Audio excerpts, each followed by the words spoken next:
Right, hello everyone, welcome to COTA. So that's the lap. Happy to be here, hope you are happy to be here at COTA. Doesn't look like many people are interested in running this track this week. But yeah, it's a difficult track, isn't it? It's quite an awkward track to drive. Um, so yeah, just talk about it if you want to listen to me.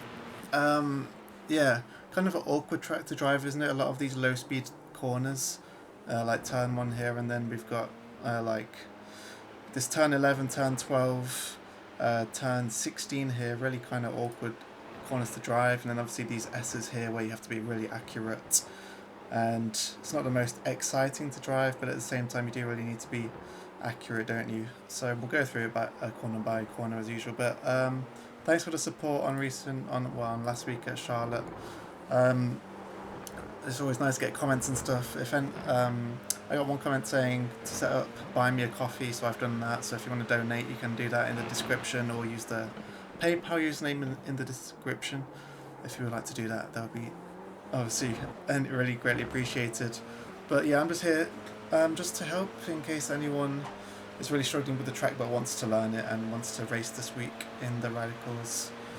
We always have great racing, so yeah, obviously, as I said, a difficult track, but let's go through it turn by turn as usual and let's learn what we can. This was an AI, bloody hell, what was that guy doing? This was an AI qualifying session, so obviously this lap time here by Mr. Nash is not humanly possible, I would say.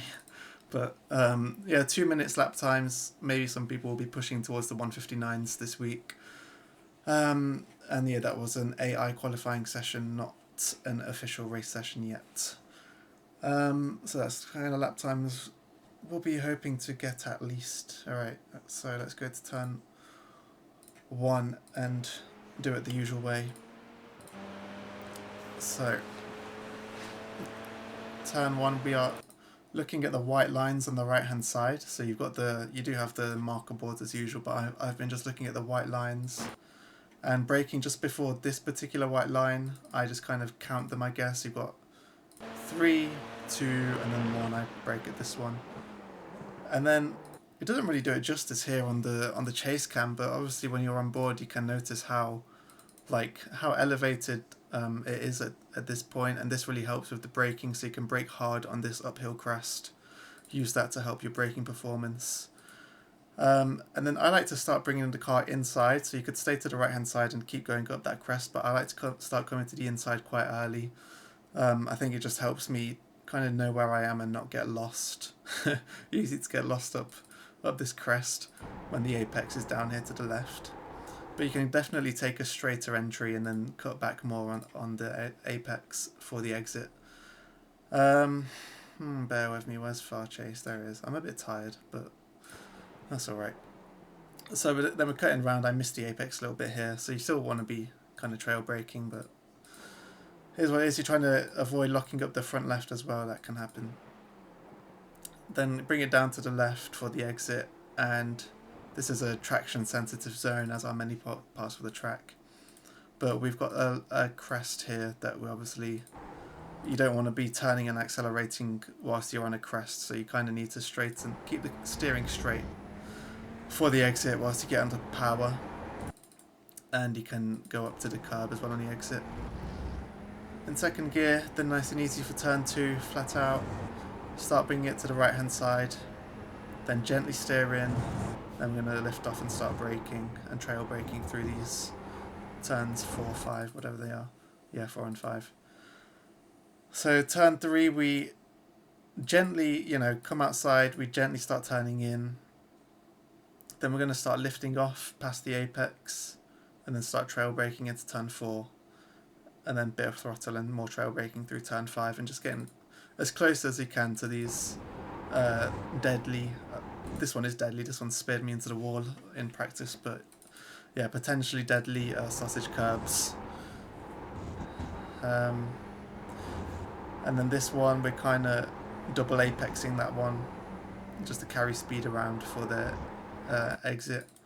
And yeah, no particular references for these just kind of finding the flow through practice.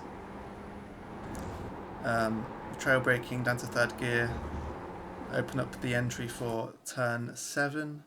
Now I'm having an issue where I can't see shit on the apex of turn 7 because the sunlight is like reflecting like crazy off the apex when I'm driving in real time. It doesn't show here for some reason.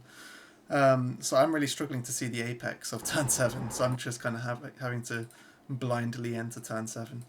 So let me know if you're struggling with that as well. Maybe it's just me, I need to change my settings or something with the graphics. But yeah, getting nice and tight as here as well. We could get closer than this, probably to that curb.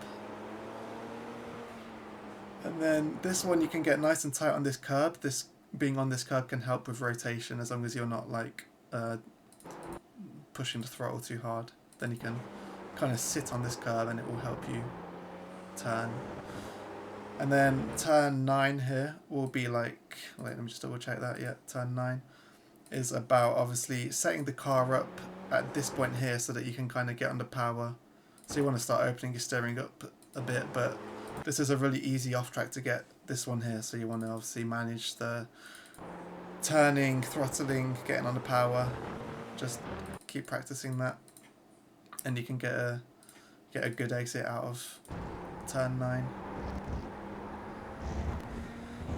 Don't want to take too much risk, but you can gain a lot of time if you do that well. And then this is the first of, I would say, like 3 of these really kind of awkward left-hand turns. So it's very easy on the entry, on the entry, when you start going down the gears, it's very easy for the rear end to swap around if you're too hasty with turning in the car. So I like to brake in a straight line and then do all the downshifting down to second gear before I really start kind of trying to turn the car in. And then we're just going to gently trail brake in second gear.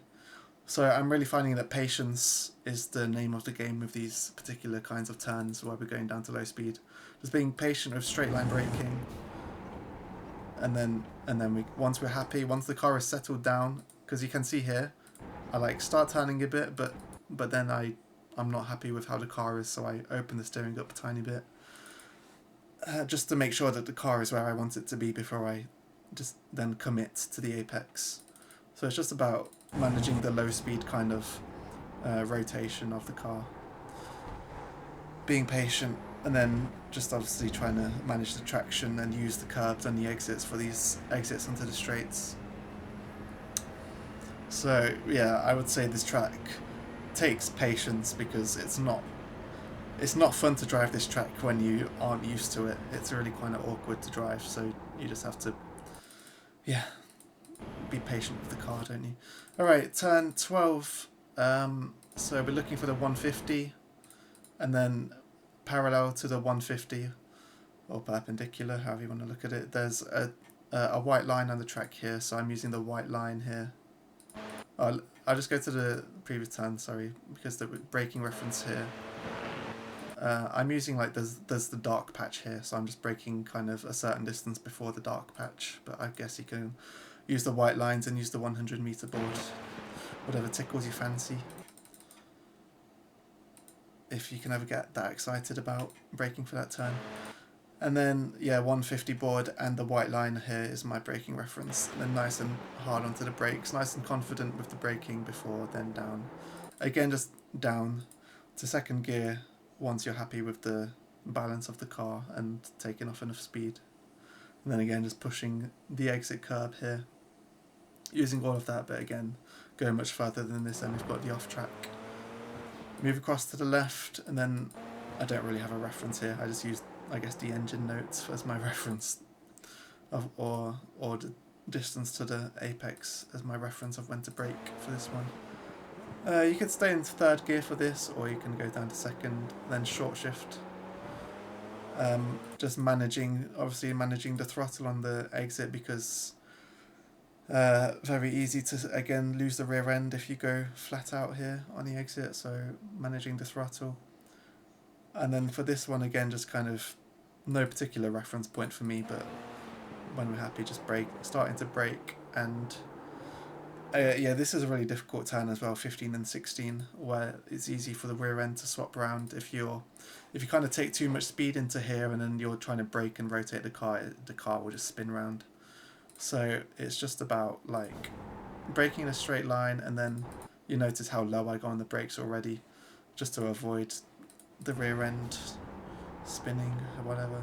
And then you can see I then push a bit harder on the brakes again, so we come off the brakes to start turning, but then I straighten up the steering wheel in second gear and start braking a little bit harder to get a bit more braking force before then coming to the apex. And also, of course, you could think about using more of the entry width, but that is going to cause more problems with rotation, and managing that is just a bit easier to be tighter. So it's up to you how much you want to take on the entry here. Just practice it really, but that's how I do it. Push the exit, patient again on the throttle. Then for these, I think this is 17 and 18. So we've got like a late apex, so we kind of missed the first one. Come around for the second apex, you could probably cut this curb a bit more.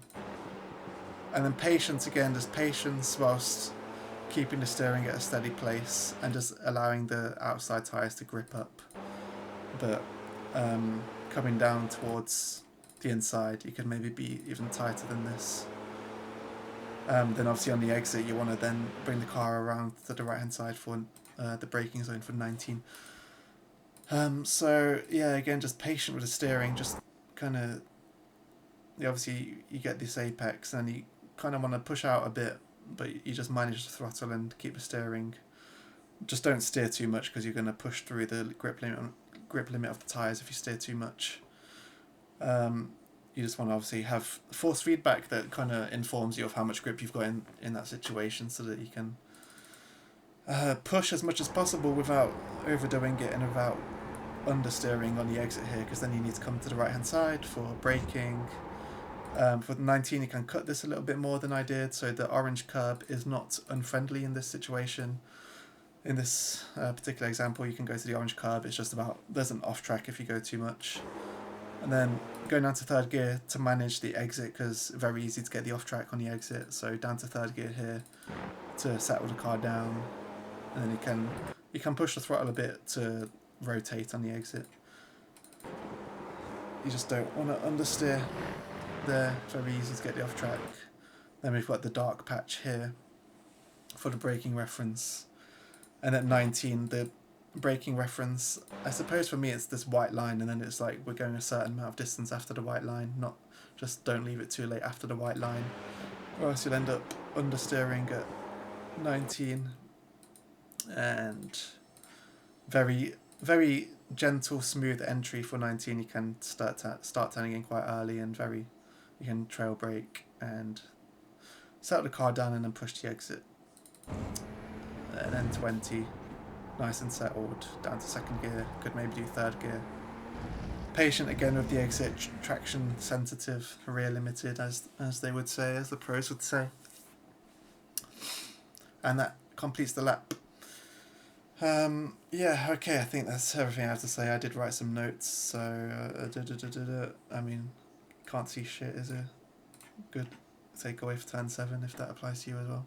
I like how when I've got this white screen it like flashbangs my face. That always looks quite funny looking back on the replay. But anyway, yeah, I've probably gone over all of this.